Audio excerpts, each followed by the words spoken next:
আপনি এখন স্ক্রিনে যেটা দেখতে পাচ্ছেন এটা না কোনো এলিয়েন স্পেসশিপ আর না কোনো সায়েন্স ফিকশন মুভির অ্যানিমেশন সিন। এটা হলো স্টিভ জবস বা অ্যাপেলের সেই প্রোডাক্ট যেটা কেউ কখনো কিনতে পারবে না।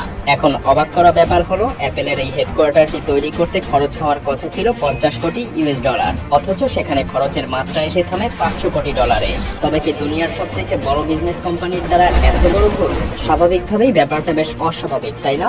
তবে এই অ্যাপেল পার্কে বেশ কিছু ইন্টারেস্টিং জিনিসও কিন্তু লুকিয়ে আছে। অ্যাপেলের এই হেডকোয়ার্টার 40টা ফুটবল মাঠের সমান, যেটাকে আপনি একটা হাইটেক ফিউচারিস্টিক সিটিও বলতে পারেন, কারণ জীবন ধারণের জন্য প্রায় সব জিনিসই এখানে বিদ্যমান, যেমন খাবারের জন্য ক্যাফেটেরিয়া, সুস্বাস্থ্যের জন্য জিম, মেডিকেল ইমার্জেন্সি ইত্যাদি। কিন্তু সবচাইতে বড় ইন্টারেস্টিং ব্যাপার হলো হেডকোয়ার্টারটি মাটির উপরে নয়, তাই যে কোনো বড় ধরনের ভূমিকম্পেরও আশঙ্কা নেই। এমনকি এত বিশাল একটি হেডকোয়ার্টার সম্পূর্ণ নবায়নযোগ্য সোলার সিস্টেম দ্বারা পরিচালিত।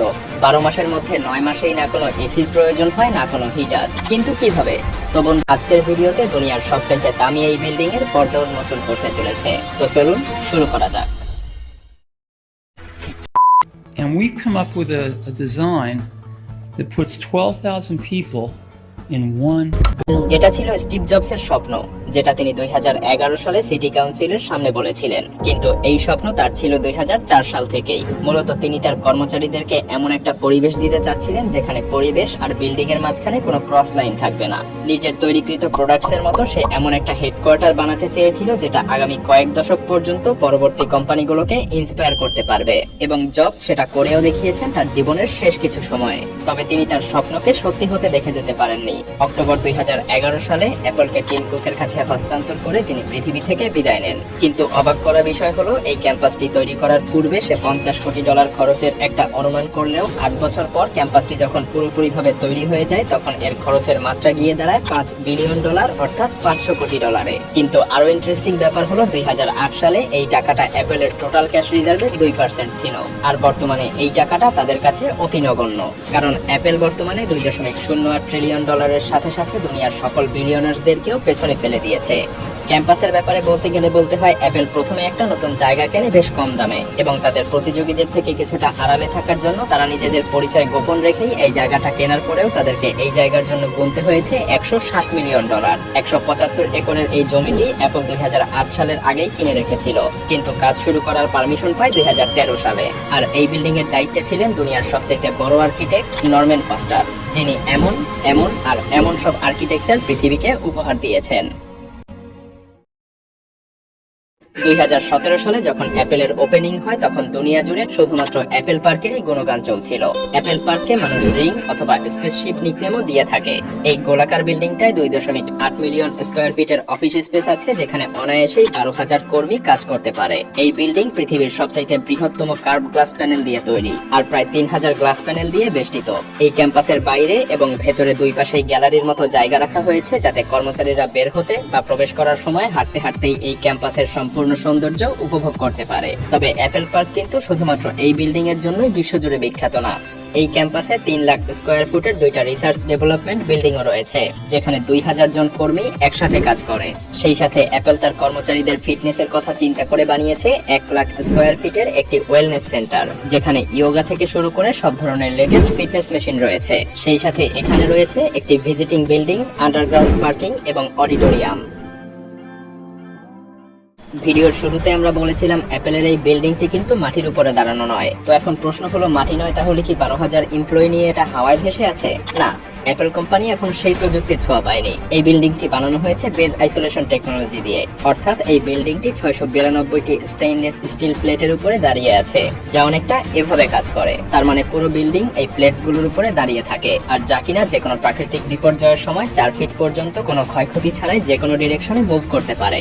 শুধু তাই নয়, এই প্রযুক্তি এতটাই কার্যকরী যে প্রায় 8-এর বেশি ম্যাগনিটিউড ঝটকাকেও সহজে নিয়ে নিতে পারে। আর অ্যাপেলের এই বিশাল ক্যাম্পাসকে সুরক্ষিত রাখতে স্টিভ জবস নিজেই এটাকে পছন্দ করেছিলেন। তবে জাপানের এই প্রযুক্তিটি শুধুমাত্র অ্যাপেলের মেইন বিল্ডিং না, বরং অ্যাপেল পার্কের অডিটোরিয়াম, যাকে স্টিভ জবস থিয়েটার বলতো, সেখানেও ব্যবহার করা হয়েছে।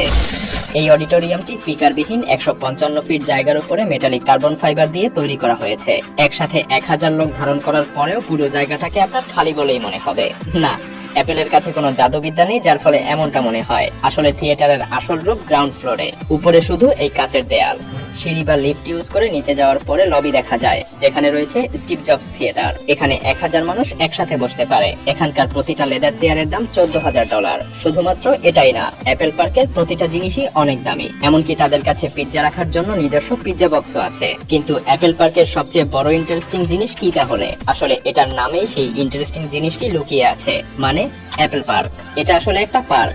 এটাই পৃথিবীর একমাত্র কাজের জায়গা যেটা কিনা 9000-এরও বেশি গাছ দিয়ে আচ্ছাদিত, যার মধ্যে উল্লেখযোগ্য এপ্রিকট, অলিভ, চেরি, পাল্ম এবং অবশ্যই অ্যাপেল গাছও রয়েছে। মূলত অ্যাপেল পার্কে এত গাছ লাগানোর একমাত্র কারণ ছিল এটা শুধুমাত্র কাজের জায়গা নয়, বরং তাদের কর্মীদের জন্য একটা নেচার ফ্রেন্ডলি আবহাওয়া তৈরি করা। আর এই অ্যাপেল পার্কের প্রয়োজনীয় বিদ্যুতের সরবরাহ আসে নবায়নযোগ্য শক্তি থেকে। অ্যাপেলের স্পেসিফিক রিং বিল্ডিং এর উপরে লাগানো হয়েছে 72 মেগাওয়াটের সোলার প্যানেল, যেখান থেকে পুরো ক্যাম্পাসে বিদ্যুৎ সরবরাহ করা হয়। শুধু তাই নয়, অ্যাপেল তাদের সকল প্রোডাক্টে রিনিউয়েবল এনার্জি ব্যবহার করে। এই কাজকে আরো সহজ করে অ্যাপেল বিল্ডিং এর ন্যাচারাল ভেন্টিলেশন সিস্টেম। তাপমাত্রা বাড়া বা কমার সাথে সাথে এখানকার অপটিমাম তাপমাত্রা অটোমেটিকই সেট হয়ে যায়, কারণ এখানে বাইরের বাতাস সহজেই ভেতরে প্রবেশ করতে পারে আর ভেতরেরটা বাইরে, মানে কর্মীদের সাথে সাথে এই বিল্ডিং নিজেও শ্বাস প্রশ্বাস নেয়। এখানকার তাপমাত্রা গরম ঠান্ডার তারতম্যে 20 ডিগ্রি সেলসিয়াস থেকে 25 ডিগ্রি সেলসিয়াসের মধ্যেই থাকে। তাই বছরের 9 মাসই না লাগে কোনো এসি, না কোনো হিটার।